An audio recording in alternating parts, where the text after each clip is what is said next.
Un puzzle fait de tous les éléments de construction dispersés au cours des siècles et que Manalis Corrès remet en place patiemment depuis 20 ans.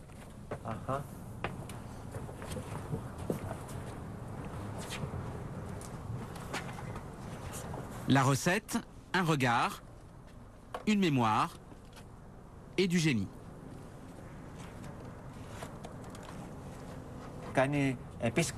D'abord, on doit aller voir un par un tous les blocs dont on pense qu'ils font peut-être partie du monument.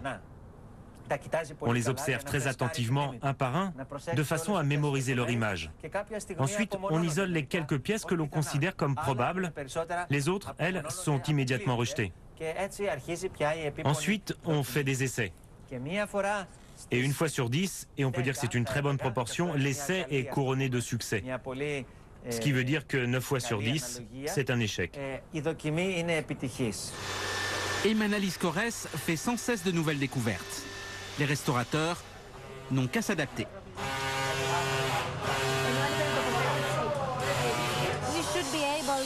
Il doit être possible de démanteler ce qui a été collé, au cas où l'on trouverait dans l'avenir un fragment d'origine.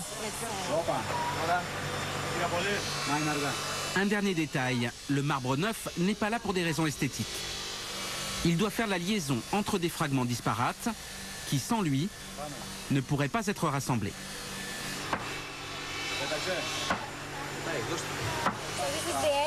Ça, c'est le côté droit du marbre antique.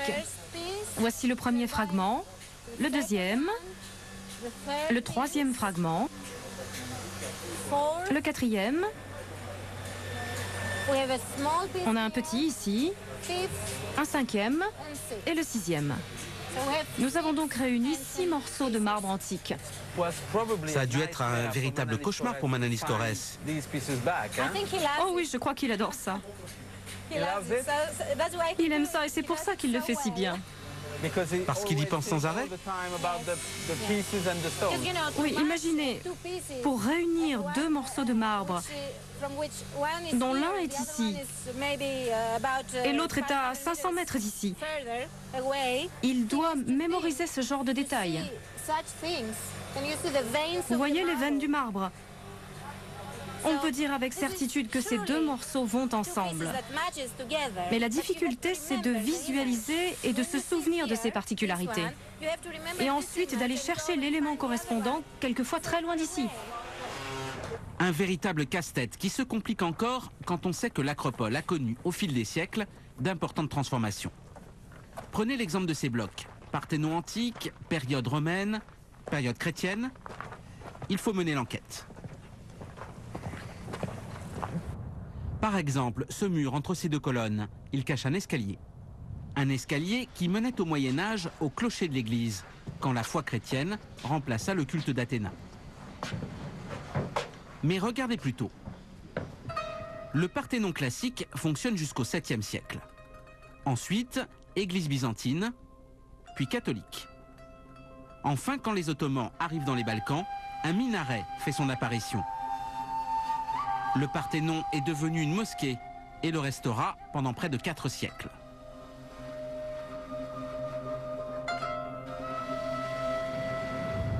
Et pendant ce temps, que deviennent les propylées? C'est Tassos qui va nous l'expliquer. Architecte, il dirige la restauration de ce bâtiment. Là, nous sommes dans la partie sud des propylées. Et voici quelque chose que les gens aiment bien voir en général. C'est une petite image gravée qui représente la figure d'un saint byzantin. Ici est inscrit son nom, il s'appelle Jean. Les propylées sont pleins de ces gravures chrétiennes. Là-haut, au sommet de ce mur, il y a cette ouverture qui a été faite par les Francs, la famille de la Roche. C'est l'entrée d'une chapelle qui se trouvait de l'autre côté de ce mur à l'étage. Et nous avons d'autres signes de ce côté. Ici, c'est une autre porte dont nous voyons le montant. Il s'agit d'une porte de l'époque byzantine de la demeure du métropolite. Et plus en haut, voici la porte des Francs. Et de côté, une autre porte des Francs. Le bâtiment était ouvert de tous les côtés. L'habitation française s'organisait comme une habitation fortifiée, elle-même construite à l'intérieur des grandes fortifications de l'Acropole, exactement comme les châteaux des croisés au Moyen-Orient. Si vous passez par ici, menez l'enquête. Partout des indices des différents occupants du monument. Cette corniche, par exemple, les vestiges d'un palais aménagé dans les propylées par une famille de Florence, les Acciaioli, qui régnèrent sur Athènes à la fin du Moyen-Âge. Quant à ces cavités carrées, elles remontent à l'époque des Ottomans. Tassos connaît tout cela par cœur. Il a dessiné les plans de chacun des aménagements. Le premier, c'est le palais fortifié construit par la famille de la Roche, qu'il évoquait à l'instant. Famille originaire de Bourgogne, arrivée à l'époque des croisades, qui ajoute 2 tours et des remparts au monument classique. Ensuite viennent les Florentins, qui conservent l'essentiel du château fort croisé et modifient simplement le chemin d'accès.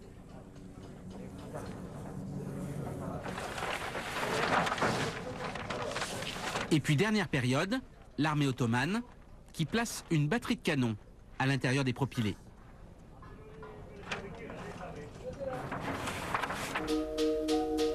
L'Acropole est alors une garnison militaire, peuplée de soldats et de leurs familles. Or, qui dit armée dit combat et destruction. En voici l'illustration.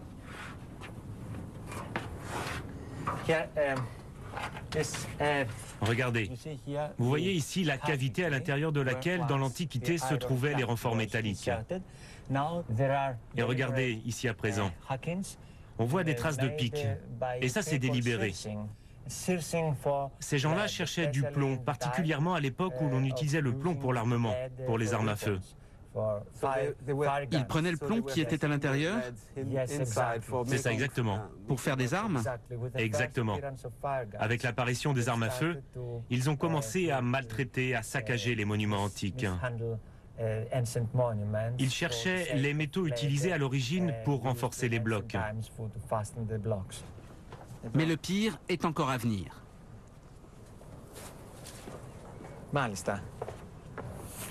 Et le pire, le voici.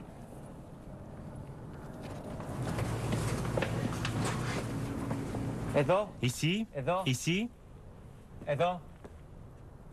et encore ici, il y en a partout. On voit des impacts de projectiles absolument partout. Vous en avez un petit ici, et ainsi de suite. Restez où vous êtes, d'ici on peut en voir beaucoup. 1, 2, 3, 4, 5, ici 6, et là 7. 700 impacts, rien que sur le côté ouest. Les vestiges d'un terrible bombardement. 1687, un général vénitien, Morosini, assiège la garnison ottomane. Les batteries de canons utilisées lors de ce bombardement de l'Acropole se trouvaient au sommet de cette colline, là-bas, la colline de Philopapou.